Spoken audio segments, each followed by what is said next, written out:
Jaspar Matumiel Delveric. Jaspar for short. And you, my friend, are at my very own campsite. Before you ask, yes, the bandits killed both of the apothecary. The only reason you're still alive is that the impact of the explosion threw you right into the thicket. Most of your injuries are only superficial, but your fever, well, that's a different story.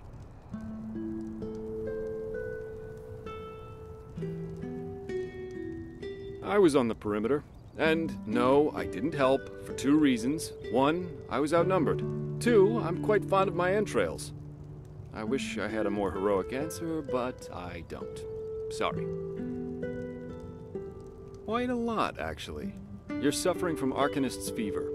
Honestly, I'm surprised the old apothecarius didn't see that. Let me guess, you're suddenly capable of doing things you previously knew only from the bard songs, right? You're unusually strong, you have reflexes like a cat, and drinking potions or any kind of magically infused substance leaves a bitter afterglow in your head. Well then, congratulations. Your magical talent just blossomed. A bit late, given your age, but it happens. Put simply, the fever is a result of your body not being able to cope with it. That's not much of a problem for now, but if you don't let an Arcanist treat you sometime soon, things are going to get grim. Contain it, not cure it. From here on out, you're always going to be a little more sensitive than someone without magical gifts, but that's tolerable compared to what your magic will allow you to do.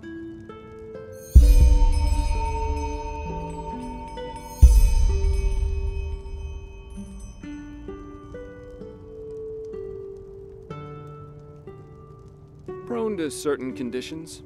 As I said, your fever will get worse if you drink healing potions, but you'll also be a lot more susceptible to nightmares and those kinds of things. Also, you should be very cautious of areas with magical contamination, such as Thalgard in the east. At first, diffuse headaches and general unease. Later on, your eyesight will blur, your limbs will grow weak, and you'll get a maddening itch all over your body. If you leave it untreated for too long, you'll either die or turn into an Orbaya. Yes, it can kill you. Everything has its price, as the wise hermit likes to say. And an Orbaya is basically a giant undead version of yourself with tumors and pus all over your body. Just never let the fever get too bad. Well, there's ambrosia, but for an uncontained fever, it'll only postpone the symptoms.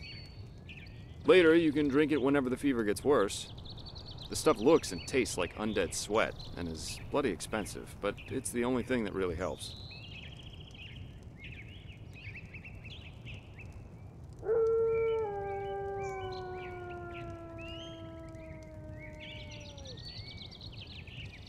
You have visions?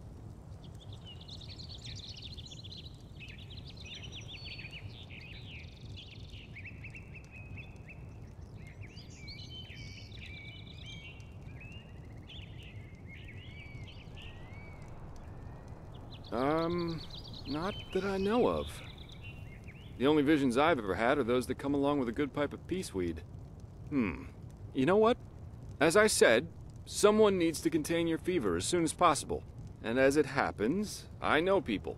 But in return, I want you to tell me everything. What did you do in that temple? And what's the story with those visions? I can't put my finger on it, but there's something strange about you, and that intrigues me. What do you say?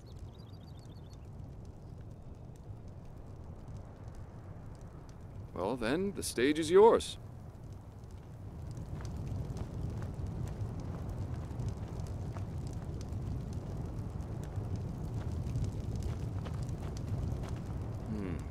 I see. My condolences for your loss. So, let me summarize. You somehow survived getting thrown into the open sea, and while you were half dead, had this dream in which you saw burnt bodies and a blinding light? Huh. And you also said that your magic didn't develop gradually, as it usually does, but all at once, right? Well, that's quite the story. I guess you know how absurd it sounds, but for some reason, I believe you. I've met a lot of liars in my life, and you aren't one of them. All right, it's settled then. I'll introduce you to my employer and ask him to treat you. Before we leave, however, there's something else I need to take care of, and I could use a hand. The sooner we get that done, the sooner we can make for Ark. Ark? The capital of this country? Walls high as towers of iron-hard stone rest alone in the mountains in granite enthroned, never decaying, the ages surveying, guarded by Malphus, and blah blah blah blah, and so on and so forth. You're going to see it soon. Up to you. But without me accompanying you, the guards won't let you into the Sun Temple in Ark, and that's the only place you can get your fever treated. Well, aren't you curious?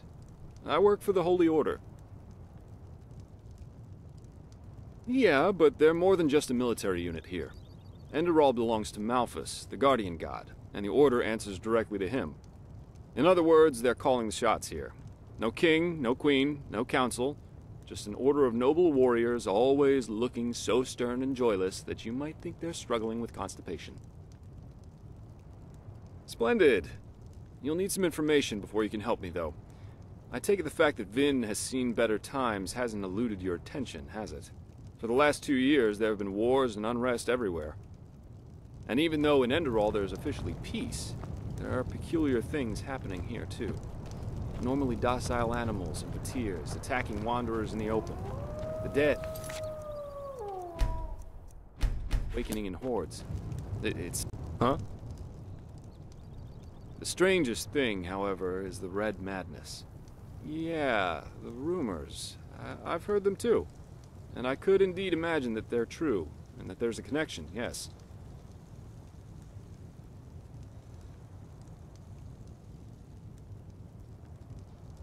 As I said, maybe. If you ask me, the Lightborn were never more than imposters anyway. False gods. Oh, I'm hardly representative. I've seen that a long life is only one of the things powerful magic can achieve. And the false deity theory isn't that new, after all, is it? Seriously, say the Lightborn really are as mighty as the revelations say they are. Wouldn't they have the power to call down lightning on me right here and right now, to punish me for my insolence? No. The Lightborn were immortal kings, and that's all. At least, that's how I see it. I hope I didn't hurt your feelings.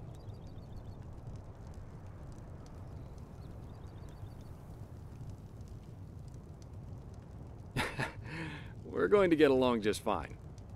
But we digress. Yeah. It's some kind of mental illness that makes people lose their mind. Just a couple of weeks ago, there was a smith in Ark who butchered his entire family. He was drunk, but that doesn't explain why he screamed things like "Fear the light" while he was doing it. Or a young woman of noble path who set her own house on fire while her family was asleep. Now, you might say that these kinds of things happen, but by now there have been more than a dozen incidents in a very short period of time. The fact that the afflicted's eyes glow red while they go rampant has made people call the disease the Red Madness. Thing is, some weeks ago it happened again, only this time it was a magister from the Holy Order itself. A teacher who instructs the novices aspiring to become keepers. His name was Yarrow, a man with more than 60 winners on his back.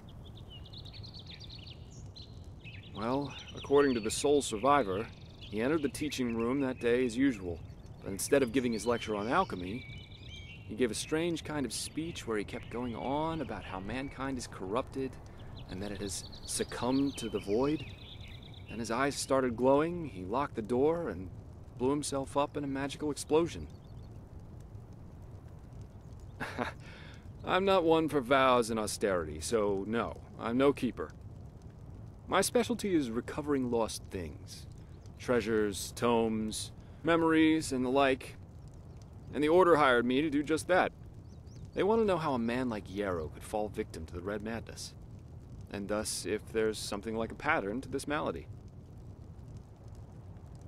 Doesn't matter. Yarrow grew up in a small village not far from here, and according to the Order, he visited it quite often after his partner died. What I want your help with is finding clues as to why he did what he did. What do you think?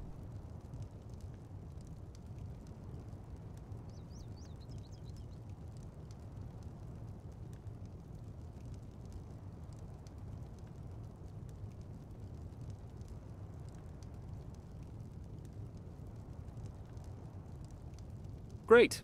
First of all, I want you to travel to Riverville and talk to an old man named Alfred, a childhood friend of Yarrow's. Ask him what he makes of the incident, and whether he has any explanation for it. Secondly, a farm boy told me that he saw Yarrow throw something into the sea during his last visit there. The winds have been blowing inland the last couple of days, so go search the shoreline and see if it washed up. I myself will take a look at the house Yarrow grew up in.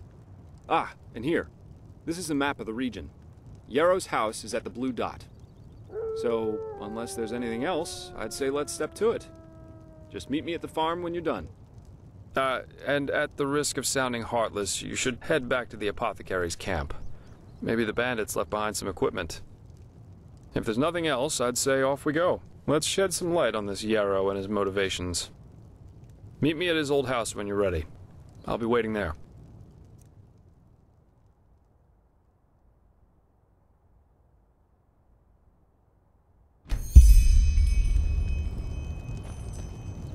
Huh?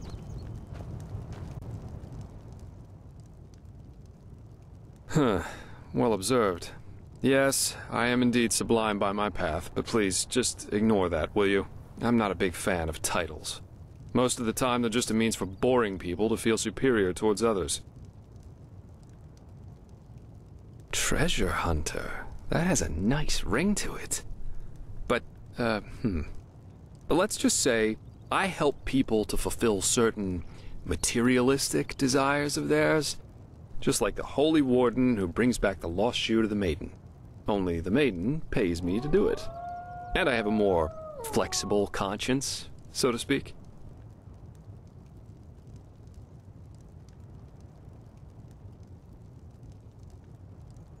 Maybe. Maybe not. But let's save the socializing for later, okay? Usually I am always in for a good talk, but for now let's focus on the mission.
Never walked back on the road. Huh?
you.